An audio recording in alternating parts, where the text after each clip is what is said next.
Welcome to my channel Christian Apologet. Salam Sobat Christian Apologet dimanapun berada. Segala pujian syukur, hormat, dan kemuliaan kita naikkan hanya kepada Allah Tritunggal. Puji nama Tuhan. Terima kasih untuk setiap dukungan dari sobat sekalian. Kiranya Tuhan Yesus selalu memberkati sobat sekalian. Amin. Puji nama Tuhan. Kita tahu bersama bahwa konsep tentang Allah di dalam kekristenan itu sangat berbeda dengan konsep tentang Allah di dalam agama-agama yang lain. Dan tentunya kita senantiasa mempercayai tentang Allah Tritunggal yang adalah di mana berbicara tentang tiga pribadi dengan satu hakikat, yaitu hakikat Allah. Ada pribadi Allah Bapa, ada pribadi Allah Anak, ada pribadi Allah Roh Kudus. Tetapi di dalam ketiga pribadi ini hanya memiliki satu hakikat, yaitu Allah.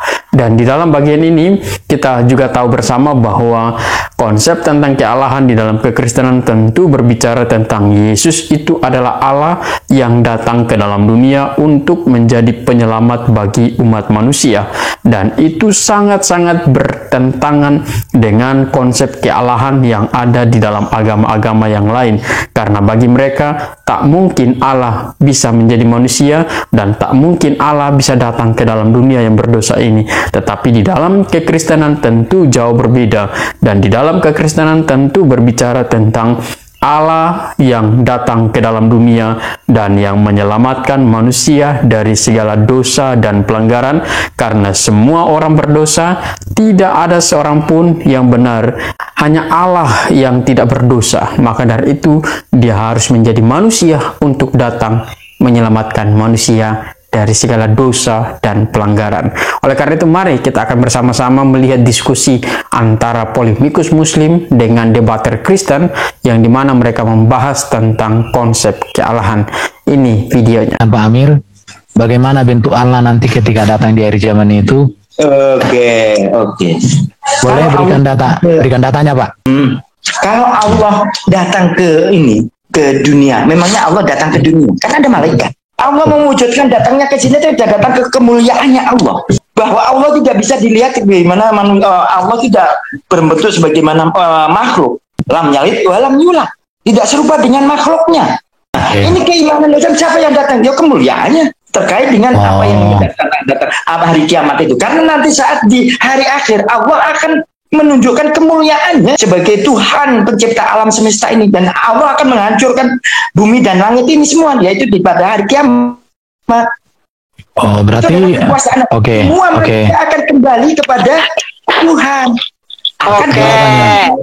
Yang datang itu bukan kemuliaan Allah, Pak, tapi betisnya Allah. Bapak baca itu, Allah akan menyingkapkan betisnya pada hari kiamat. Betul. Di mana itu Bu Sophie, di mana itu betisnya itu?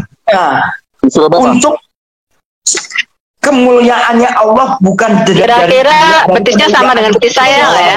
Al-Kalam 72 itu. Al-Kalam 72. Apa? Semua yang ditunjukkan dalam bentuk. Ya, coba Bapak jelasin. Tadi Allah pada hari kiamat katanya nggak datang. Apakah kemuliaan Allah itu merupakan Allah, Pak? Karena yang mengerti untuk menjelaskan kepada manusia dengan perumpamaan. Iya, jadi kemuliaan Tuhan itu betisnya gitu. Kemuliaan Tuhan itu adalah betisnya seperti betisnya Ken Dedes bersinar-sinar gitu. Allah tidak sama dengan kami. Dengan kemuliaan Tuhan menunjukkan. Iya. Saya tanya pada hari kiamat Allah akan menyingkapkan betisnya. Apakah betisnya seperti Ken Dedes bersinar-sinar? Tuhan. Tolong searchkanlah Ferdan. Gitu. Pertanyaan saya, Bapak menyatakan itu kemuliaan Allah adalah betisnya. Ketika Allah menyingkapkan betisnya, apakah betisnya seperti Ken Dedes bersinar-sinar dalam kemuliaan gitu? Ada kemuliaan. Terkait dengan puji. Saya tanya, Bapak tadi mengatakan itu hanya kemuliaan Allah. Dan ketika Allah menyingkapkan betisnya pada hari kiamat, apakah betisnya bersinar-sinar penuh kemuliaan seperti Ken Dedes? Menunjukkan keperumpamaan kepada manusia, karena yang diberitahu di sini yang punya. Kira mudeng-mudeng ya wong iki ya. Iya. Baik, manusia boleh bisa menimbrung begitu seperti betis apa semua berarti manusia itu Apa itu? diterangkan bahwa Berarti betisnya Allah bersinar-sinar seperti betisnya Ken Dedes. untuk menjelaskan kepada manusia yang Ya, berotak, ketika Allah menyingkapkan betisnya, apakah betisnya itu, apakah betisnya bersinar-sinar seperti Ken Dedes? tapi terlambat karena sudah apa? Sudah kiamat. Ada yang bisa Ustaz, ya? Itu menunjukkan bahwa kekuasaannya Allah manusia itu berebut untuk Ini orang-orang ini kayak unikenal pot racing ya, padahal farjahannya cuma satu loh. itu. Kamu sendiri juga begitu. Kita menunjukkan kekuasaan Tuhan itu dengan Sekarang kamu jelaskan, apakah betisnya Allah bersinar-sinar seperti Ken Dedes ketika Allah menyingkapkan betisnya? Kediri bro, orang Kediri itu harus gitu. Tunjukkanlah ke Jawa Timuranmu. Aku orang Jawa Timur. Rehat kan masalah Kediri. Kamu orang Jawa, tapi jangan orang Jawa ya silakan. Begitu. Pak Abdul Amir udah tadi kan, udah sekarang siapa itu? Ya, jadi Allah itu punya betis ya teman-teman ya, seperti Ken Dedes bersinar-sinar dalam kemuliaan. Menunjukkan belum. betis itu. Oke, lanjut ke pertanyaan berikut dong. Yang bertanya berikut. Pak, tadi ada yang mau nambahin. tolong tunjukkan betisnya Allah, Pak. Pak Erben, tolong tunjukkan betisnya Allah. Pak Amir ada yang mau nambah tadi temennya sampai. Tolong share betisnya Allah. Allah tidak Tolong share betisnya Allah. Allah tidak akan sama dengan makhluknya. Masalah Ya memang orang betisnya saya sama betisnya Bapak aja beda kok. bisa menjelaskan kepada manusia. Betul, betis saya sama betis Anda aja beda ya. Betis bahwa nanti manusia akan sujud kepada Tuhan. Iya, betisnya Allah nggak sama dengan betis saya, Pak. Betis saya sama betisnya kamu aja beda. Kan begitu adalah menunjukkan kekuasaannya. Bukan Tolong di share screen dong. Ya ampun, host. Itu biar manusia itu tahu bahwa betis itu di bawah batin manusia. Al-Qalam 42 itu Pak. Surat Al-Qalam. Allah punya betis.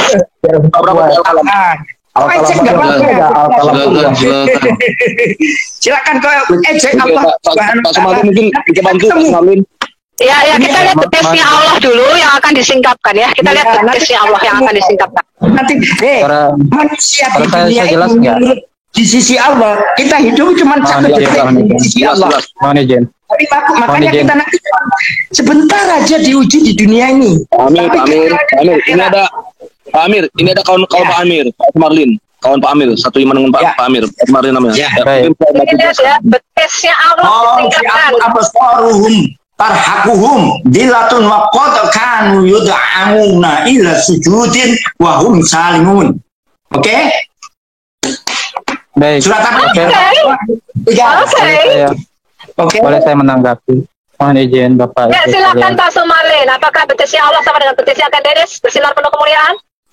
Baik, terima kasih banyak Bu Sofiatul. Sama apa namanya? Senang bertemu dengan nanti ketemu kok nanti kita saya. Senang bertemu dengan Bapak Ibu sekalian ya, di Zoom ini. Pertama-tama saya ingin mengajak diri saya juga teman-teman sekalian, terutama kaum muslimin. Kita diajarkan adab di dalam berdiskusi. Adab dalam berdiskusi adalah mendengarkan lawan bicara sampai selesai bicaranya, baru kita berbicara. Itu adab. Ajarin tuh si Amir. Nih, kita lagi jelasin kamu yang terocos. Terus kedua, kaitannya dengan apa yang disebutkan tadi itu termasuk dalam ranah-ranah akidah. Dalam ranah akidah, saya sampaikan sifatnya fix. Tidak ada yang bisa dirubah-rubah. Ya, kita meyakini sebagaimana apa yang dikabarkan oleh pencipta kita, baik di dalam Al-Quran maupun di dalam hadis ini. Allah Subhanahu wa Ta'ala menggambarkan dirinya memiliki tangan, memiliki betis. Kita katakan iya, sesuai dengan kebesaran dan keagungan. Tidak ada kata lain dari itu, tidak boleh taktil, memalingkan maknanya dengan misalnya dengan kekuasaan, kemuliaan, dan sebagainya. Punya kaki ya. Ya. Tanpa kita menanyakan kaifiatnya seperti apa bersinar, apa tidak. Mengimaninya wajib, bertanya tentangnya adalah bid'ah. Itu yang yauma yukshafu an saqi wa yud'auna ila sujud wa la yastati'un, di ayat yang tadi. Allah akan menyingkapkan betisnya dan manusia akan disuruh bersujud, kemudian mereka tidak mampu bersujud. Padahal mereka maksudnya disuruh bersujud dalam keadaan mereka sehat sentosa tapi nggak mau.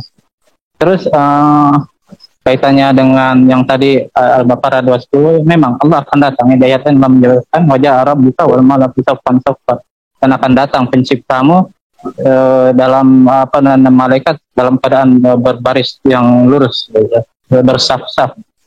Seperti kita meyakini Allah akan datang sesuai dengan kebesaran dan keagungannya tanpa kita menanyakan bagaimana kaifiatnya, apanya yang datang, segala macamnya. Kita katakan Allah yang datang sesuai dengan kebesaran dan keagungan. Ini adalah akidahnya para pendahulu agama ini yang kita disuruh menapakinya, meyakininya. Yang kata Allah, kalau kita ini manusia ini tidak berkeyakinan seperti itu, fa innahum fi shiqaq, maka kita kaum muslimin ini fi shiqaq, dalam pertentangan dengan Muhammad dan para sahabatnya radhiyallahu anhum ajmain. Itu yang ingin kami sampaikan. Terima kasih banyak Bapak Ibu sekalian. Oke, saya tanggapi. Apakah tadi Bapak menyatakan betis ini metafora, apa bisa dilihat secara fisik? Bukan metafora. Jadi Allah punya betis? Punya. Lalu betis yang mana, Pak? Yang Allah akan singkapkan? Kanan kiri di sini. Tidak dijelaskan di ayat itu ya. Kami berdiam diri karena seberapa besar betisnya Allah? Bertanya tentang kaifiat adalah bidah. Oke, jadi Allah punya betis. Apakah Allah juga punya wajah, punya tangan? Iya. Jadi Bapak meyakini bahwa manusia diciptakan menurut gambar dan rupanya Allah? Dalam hadis jelas sekali disebutkan wa khalaqa Adama ala suwari. Dan Adam image citra Allah Subhanahu wa taala. Makanya kita dilarang memukul wajah. Karena Allah Subhanahu memiliki wajah. Tulang betis Allah kelihatan enggak? Tulang betis Allah gimana? Tulang betis terlihat Allah. Terlihat. Hah? Terlihat. Iya. Tulang betis Allah kelihatan seperti bidadari. Makanya dikatakan di situ yukshaf ya, disingkap. Tandanya manusia akan melihatnya. Makhluk berarti ya Allah ya di Islam ya. Punya kaki, tangan, betis, kepala. Allah Subhanahu wa taala menjelaskan tentang dirinya, laisa kamitslihi syai'un, laisa kamitslihi syai'un wa huwas samiul. Apa namanya? Tidak ada yang serupa dengannya.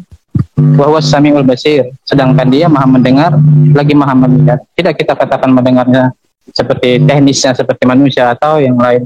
Yang jelas beyond our imagination. Dan kita tidak bertanya tentang.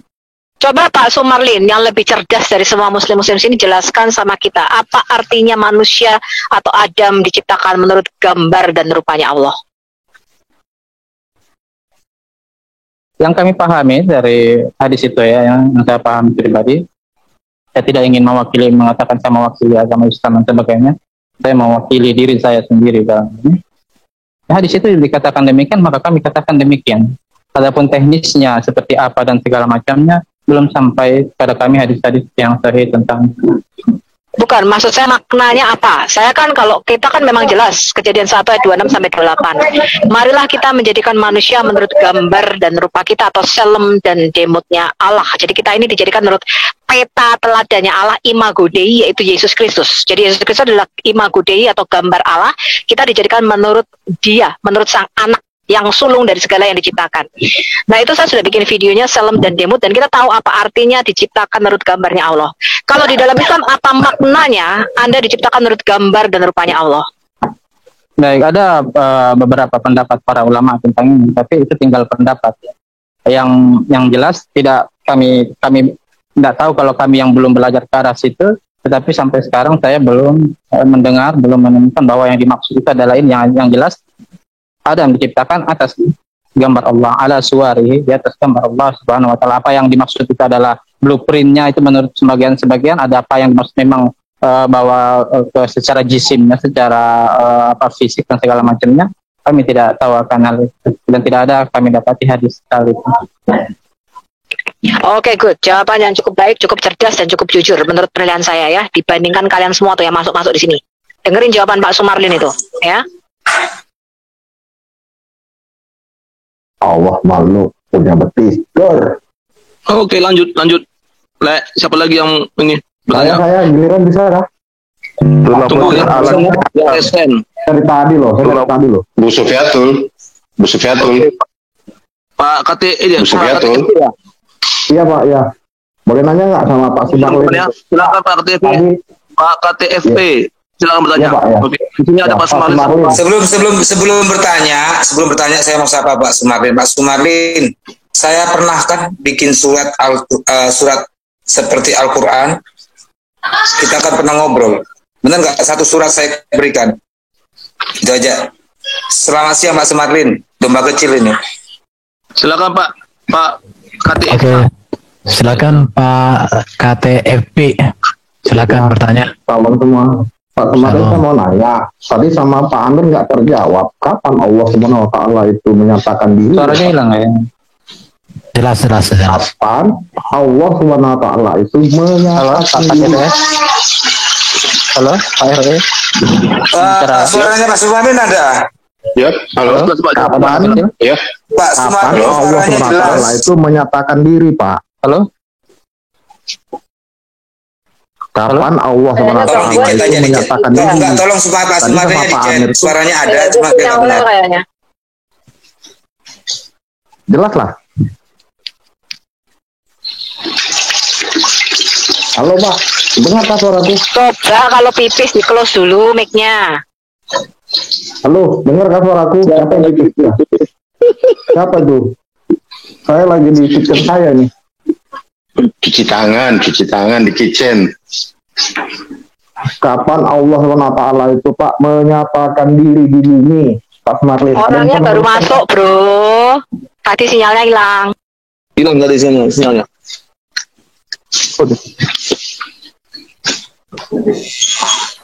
Halo, memang nggak ada yang bicara atau memang nggak kedengaran suaranya ini? Halo. Dengar Pak, saya dengar Pak, dengar. Suaranya Pak Sumarlin ada. Suara saya dengar nggak? Oh iya. Suara semua bagus. Oh, baik. Ya, saya nanya bagus. Pak, kapan Allah itu menyatakan diri Pak di bumi? Baik. Boleh saya menjawab? Ya, data ya Pak, data. Saya minta data. Ya. Allah Subhanahu wa taala berfirman, "Iqra bismi rabbikal ladzi khalaq, khalaqal insana min 'alaq, iqra wa rabbukal akram, alladzi 'allamal insana bil kalam, 'allamal insana ma lam ya'lam." Kurang lebih demikian, saya nggak terlalu hafal saat ini. Jadi bentuk pernyataan diri pencipta kita adalah 'allamal insana, dia dengan bil kalam. Dia mengajar manusia dengan kalam, dengan ucapan-ucapan, dengan perkataan. Kalam ucapan ya. Seperti saya ini sedang berkalam. Bukan ini ya. Kalam itu ya. Terbalik Pak, kita lulusan Madinah loh Pak. Terbalik jadinya nih Pak. Kacau sekolahku jadinya. Tolong jangan dibantah dulu Pak. Biarin Pak Sumarlin jawab dulu, jangan dibantah ya. Ya, Lanjut, kalam. Ya, baik. Kalam itu disandarkan kepada siapa yang berkalam. Kalau Allah yang berkalam, maka kalamullah. Kalau saya yang berkalam, maka kalam Sumarlin. Kalam itu artinya al-lafzul murakkabul mufid bil wada'i. Lafaz atau suara yang tersusun dari huruf-huruf yang memiliki makna. Terus yahsunu sukutu mutakallimi 'alaiha. Dia apabila disuarakan dengan susunan tersebut akan mengihsankan, membaguskan, orang akan paham pada saat orang yang berbicara atau zat yang berbicara itu selesai mengeluarkan kalamnya atau mengeluarkan ucapannya. Itu makna kalam, bisa dilihat lagi di Al-Ajurumiyah ya, kaitannya dengan kalam terdiri dari kalimat yang kita katakan kata-kata. Nah, bentuk tunggalnya kata-kata adalah kalimat atau kata. Jadi kalam itu kalau saya bilang ada mobil berwarna biru, itu kalam. Tapi kalau saya bilang saja ada, itu bukan kalam. Ya, itu namanya kalimat, satu kata. Oke, ada lagi Pak, mau dipertajam pertanyaannya Pak KTFP? Sudah terjawab atau udah begitu aja? Begitu aja lah Pak. Oke, sudah. Apapun jawabannya itulah itu. Silakan lanjut ke teolog kontekstual, silakan. Teolog kontekstual silakan bertanya sama Pak Sumarlin. Oke, tidak ada respon, saya turunkan. Sekarang Adirion. Silakan Bro Adirion bertanya. Assalamualaikum Pak Adirion, lama tidak ketemu. Adirion silakan bertanya. Halo, aduh sorry. Iya. Waalaikum. Pak Haji. Lama enggak ketemu. Pak Kiai, silakan bertanya. Bukan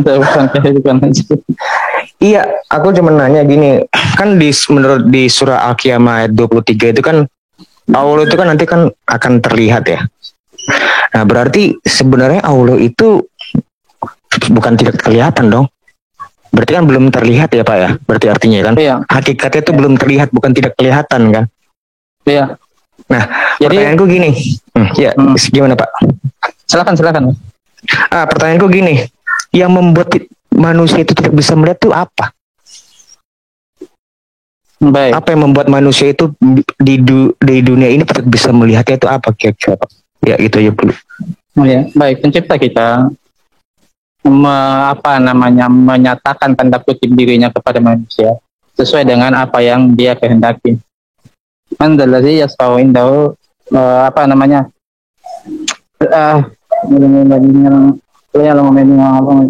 wala yuhitu nabi syai'in min ilmihi illa bima syaa.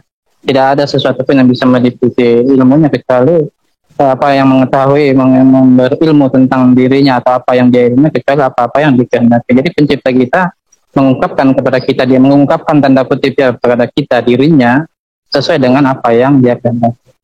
Di dalam kaitannya tentang terlihat, ini juga ada sedikit perlu penjelasan. Ini terlihat di dalam bahasa Arab ada dua macam, ada yang nazar, Allah bisa dinazar, tapi tidak bisa diidrak. Diidrak kita punya dilihat secara keseluruhan dari atas sampai bawahnya segala macamnya. Dia hanya mengizinkan kita melihat apa yang bisa dilihat. Makanya di surga nanti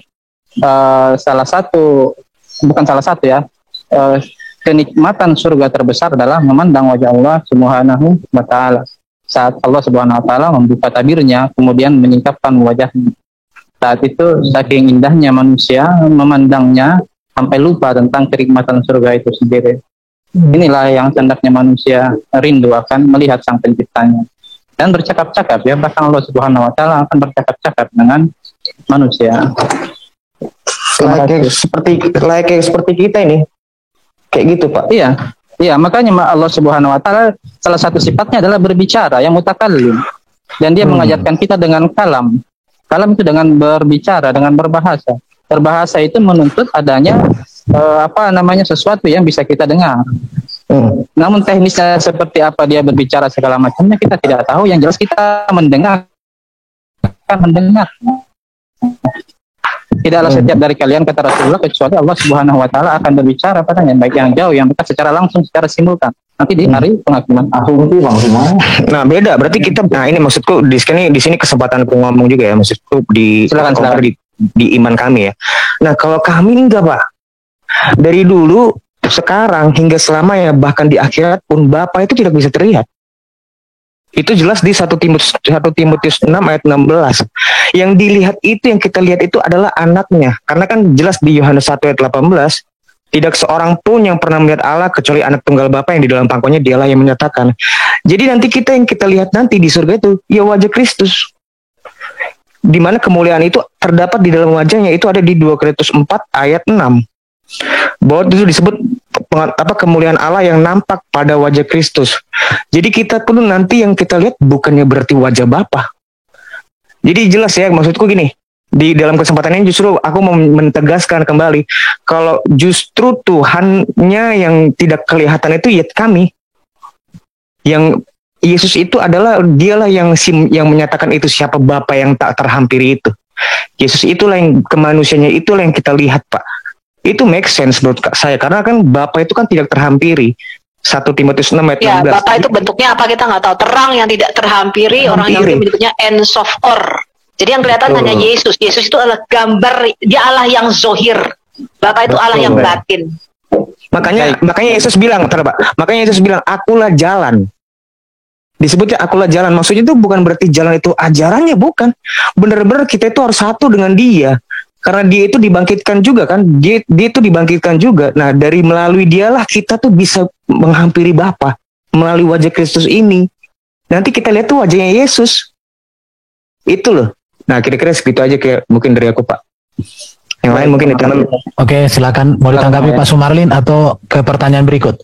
Oke, Kami silakan. tidak ingin menanggapi Iya. karena kan itu keyakinan Bapak-Bapak sekalian. Oke, silakan Ya. Ibu Misadasa bertanya kepada Pak Sumarlin, kepada Pak Kiai Haji. Iya, Oh, terima saya bukan kasih Kiai teman-teman. Haji. Salam.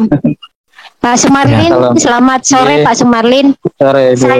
Saya terus terang saya berapresiasi buat Pak Sumarlin. Baru kali ini saya bertemu seorang Muslim yang kalau ditanya jawabnya nggak ngarang-ngarang, juga nggak muter-muter.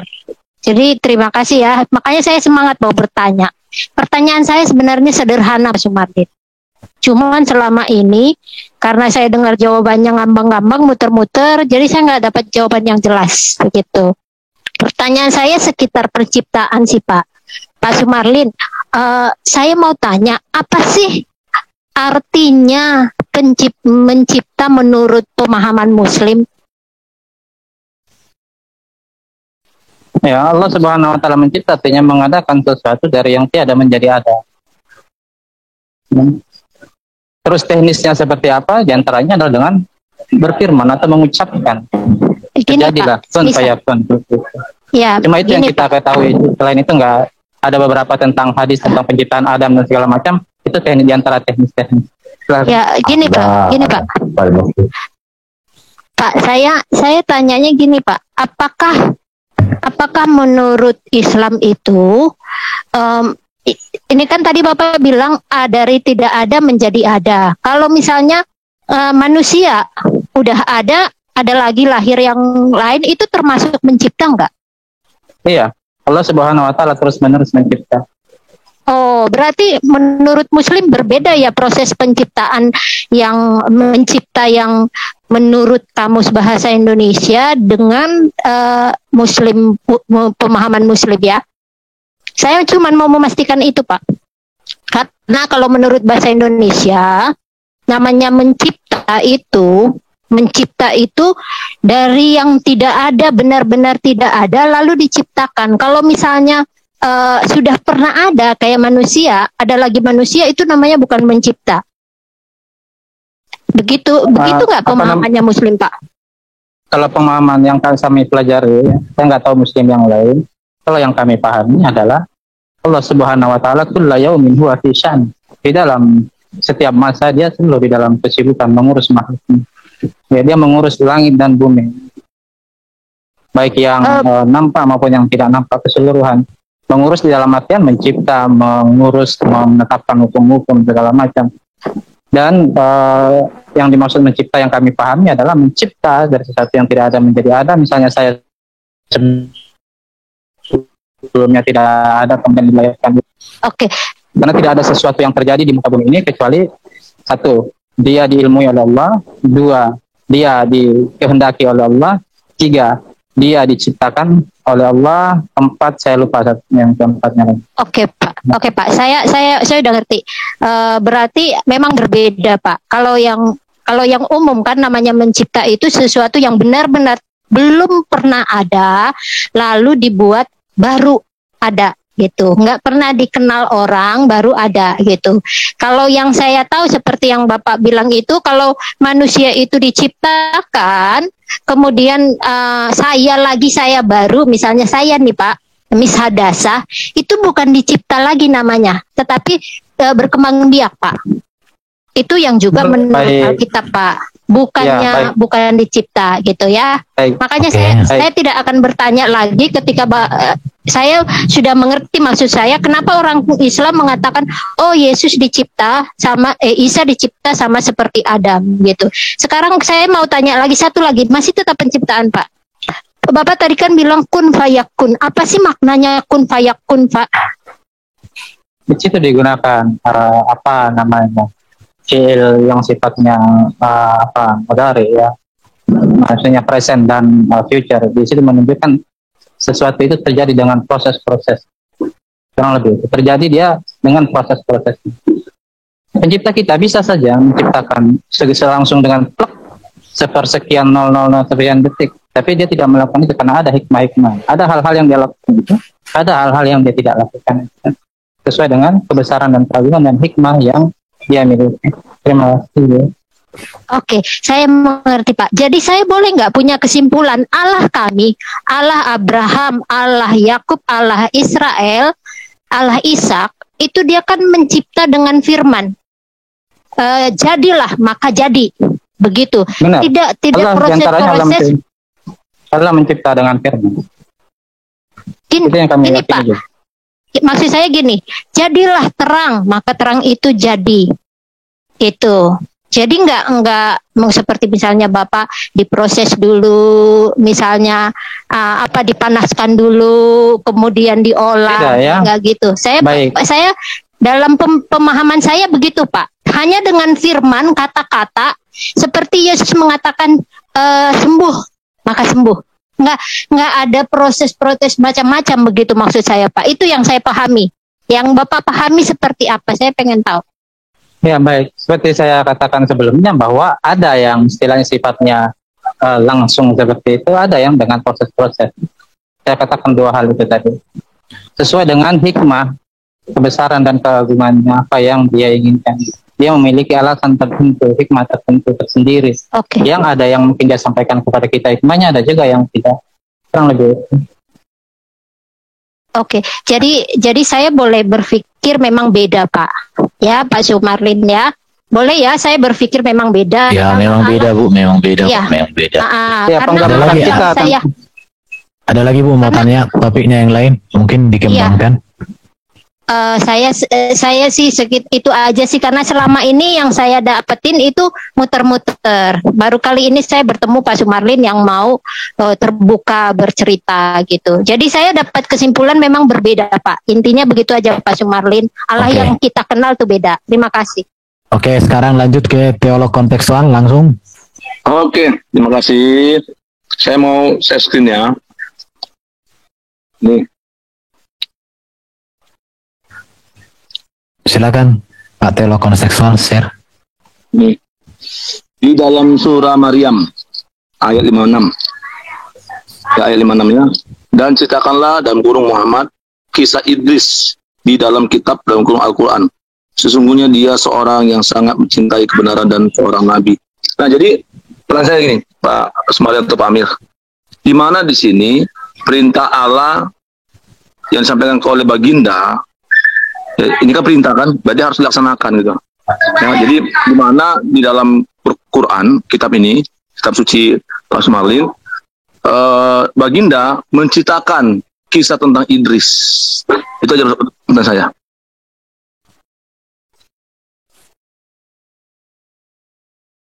Silakan Pak Sumarlin. Ini kan jelasan, dan ceritakanlah dalam kurung Muhammad kisah Idris di dalam kitab dalam kurung Al-Quran. Ya, kisah Nabi Idris ya mafhum ya di kalangan kaum muslimin. Cuma saya juga belum tahu, mau membuka-buka juga lagi pelajaran yang dulu. Saya tidak mau istilahnya mengucapkan sesuatu yang saya tidak ketahui betul-betul. Terima kasih. Oke. Berarti Pak Sumarlin kisah Idris di dalam Quran itu sendiri Bapak belum ada. Nanti kalau sudah ada Pak, Bapak bisa jelaskan ke kita Pak ya. Boleh ikut menanggapi? Sebentar dulu Pak Sumarlin. Oh ya silakan. Muslim ya? Muslim, penunggang kuda, awi. Ya udah silakan dijelaskan, silakan. Enggak maksudnya tadi, maksud pertanyaan tadi bagaimana? Saya masih kurang paham maksudnya. Gini Pak, di surah Maryam. Ya, di surah Maryam. Silakan. Ya, di surah Maryam ayat 56, di situ dikatakan, ini kan saya screen ya. Bisa. Ya, Pak. Dan ceritakanlah dalam kurung Muhammad kisah Idris di dalam kitab dalam Al-Quran. Sesungguhnya dia seorang yang sangat mencintai kebenaran dan seorang nabi. Nah, di mana di surah mana dalam Quran ini ya, dalam kitab suci Pak Awi, kan ini kan perintah ya. Jadi Allah itu kan memerintahkan nabi, baginda nabi kan. Oke, paham. Di surah mana gitu loh? Diceritakan kisah Idris ini. Silakan. Oke, saya sedikit menguatkan apa yang disampaikan saudara saya dari Pak Sumarlin. Kalau Anda mencari perkataan Muhammad di dalam Al-Quran, tidak akan pernah ada. Kan seolah-olah tadi di sini mengatakan di mana di dalam Al-Quran kisah tentang Muhammad menceritakan kisah Idris kepada umatnya, kan gitu. Al-Quran itu hanya berisi firman Allah, tidak ada kata-kata manusia satupun di dalamnya, termasuk Muhammad. Jadi kalau kita mencari dalam Al-Quran tentang Muhammad bercerita kepada siapapun, itu tidak akan ada.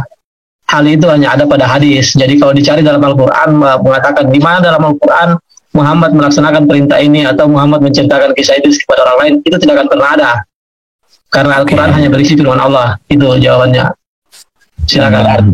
Ya, berarti Pak Awi, berarti di sini Baginda tidak melaksanakan firman Allah itu.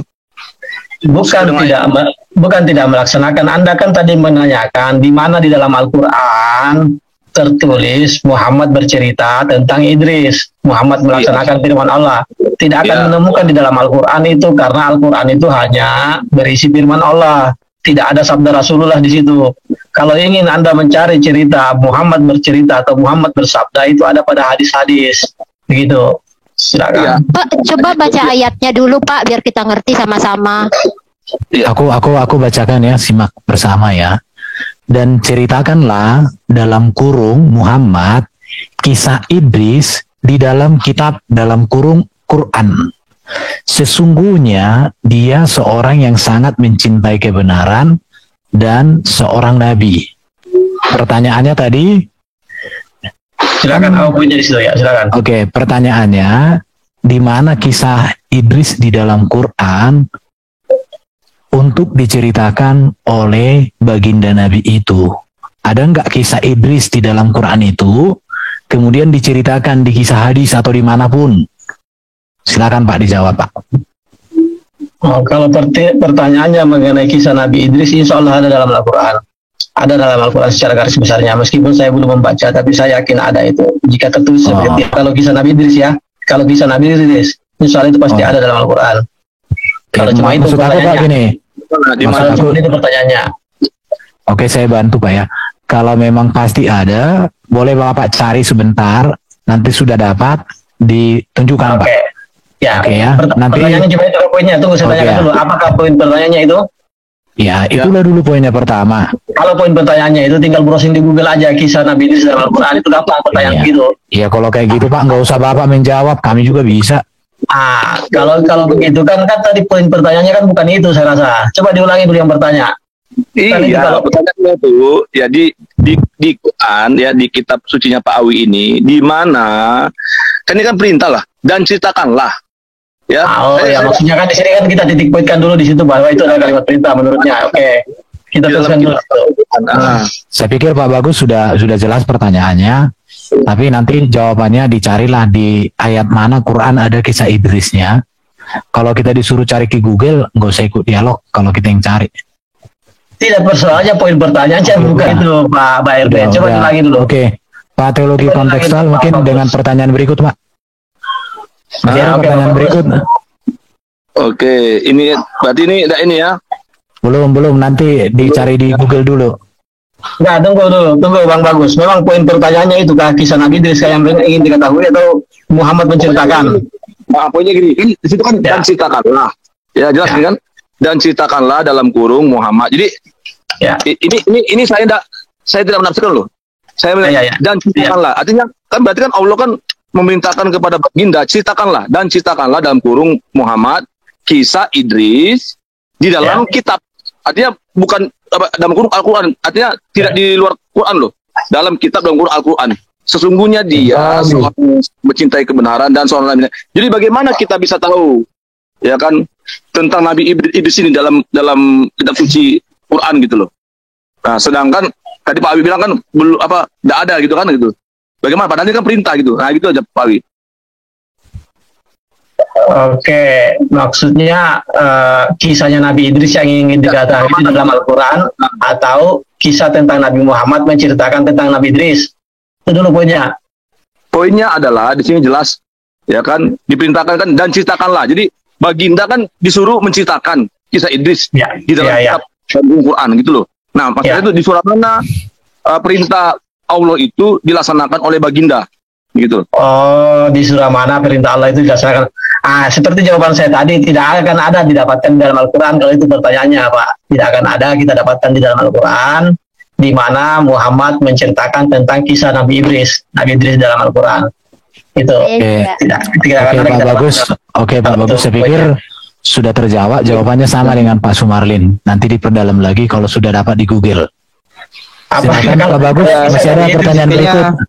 Baik, mungkin kami sedikit menambah. Intinya tentang kisah para nabi. Mohon izin boleh? Oke, silakan Pak Sumarli. Intinya tentang kisah para nabi yang Allah Subhanahu wa taala sampaikan kepada kita melalui perantaraan Rasulnya, itu sesuai dengan apa yang dia kehendaki. Banyak sedikitnya detail yang mana detail tidak, itu sesuai apa yang dia kehendaki. Di ayat itu wasful fil kitab Idris, dan tersebutlah tentang di dalam kitab Idris bahwa apa yang diceritakan bahwa innahu siddiqan nabi, bahwa dia adalah seorang yang siddiq dan dia adalah nabi. Itu saja yang diperintahkan. Ada sih beberapa riwayat yang disebutkan, saya tadi melihat ada riwayat disebutkan dari Ibnu Abbas segala macam, saya belum tahu keadaannya sahih seperti apakah dihanakan marfu atau bagaimana yang dari ini. Oke. Untuk Erben, kalau tadi kan menanyakan kisah Nabi Idris dalam Al-Quran, ya salah satunya yang tadi itu surah apa tadi, ayat 5556 itu kan salah satu kisah Nabi Idris dalam Al-Quran. Oh iya Pak. Itu, ya, jadi saya sudah cari di Google, hanya ada 2 ayat mirip Idris orang yang benar, cuma itu doang. Jadi kisahnya itu hanya itu. Oke, sekarang sebelum ke Pak Tony Sulla, aku tanya ini deh. Aku sedikit bertanya, boleh lah. Oke, ini ya. Kena dikatakan Al-Quran datang pada hari kiamat seperti orang kurus yang berkata kepada pemiliknya. Ini kok bisa datang Quran seperti orang kurus? Baru ini di hadis Majah itu, Quran akan datang pada hari kiamat seperti orang bermuka pucat. Sekarang kok bisa Quran ini seperti orang bermuka pucat dan seperti orang yang kurus? Ini kayak gimana penjelasannya ini? Karena aku tahu kitab itu ya kitab ya, Quran itu apa itu bisa datang jadi kayak manusia kurus dan pucat. Ada ini hadis Ahmad nomor 21898 ya, sama dengan hadis Majah, Ibnu Majah 3771. Oke, mungkin silakan teman-teman tanggapi dulu. Ya, kalau kita tanggapi, silakan Pak Sumarlin duluan. Ya, yang kami tahu dari hadis ini sudah ada beberapa ini di YouTube bahwa kaitannya tentang pembahasannya. Disebutkan bahwa itu adalah tambahan yang syad karena menyelisih hafalan murid lain yang lainnya. Terus yang pertama, di sisi kedua yang yang sahihnya yang kami pegang bahwa Al-Quran akan datang, tapi apakah dalam bentuk orang muka pucat segala macam itu tidak kami pegang, karena disebutkan bahwa itu adalah riwayat yang syad dari Ahmad maupun dari tadi Ibnu Majah. Itu sih yang bisa lihat pembahasan. Oke, jadi nanti belum tahu Pak ya, tapi udah dikatakan di 2 hadis itu manusia pucat sama dengan manusia apa tadi? Kurus. Tidak, itu ditolak ya.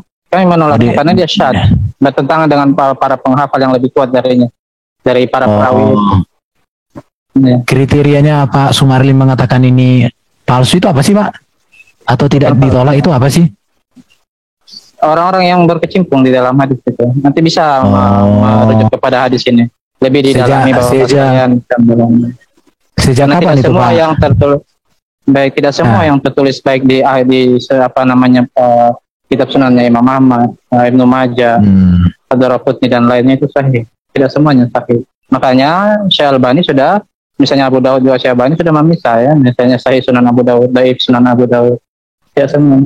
Kami di dalam Islam memiliki kriteria yang sangat ristrik kaitannya dengan harus dipastikan bahwa memang itu betul-betul sampai mata rantai pemberitaannya bahwa itu memang dari Rasulullah. Kedua, memang disampaikan oleh orang-orang yang mu'tamad hafalannya, memiliki hafalan sempurna. Ketiga, orang-orangnya itu orang memiliki adalah, artinya bukan sekedar orang yang ketemu di warung kopi dan kemudian bercerita.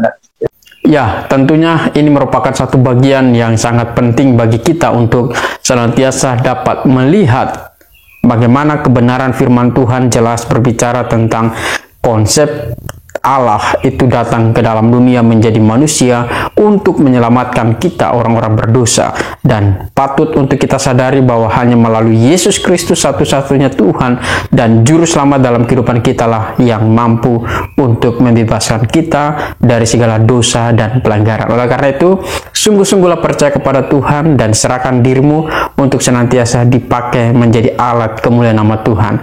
Tuhan memberkati kita. Shalom.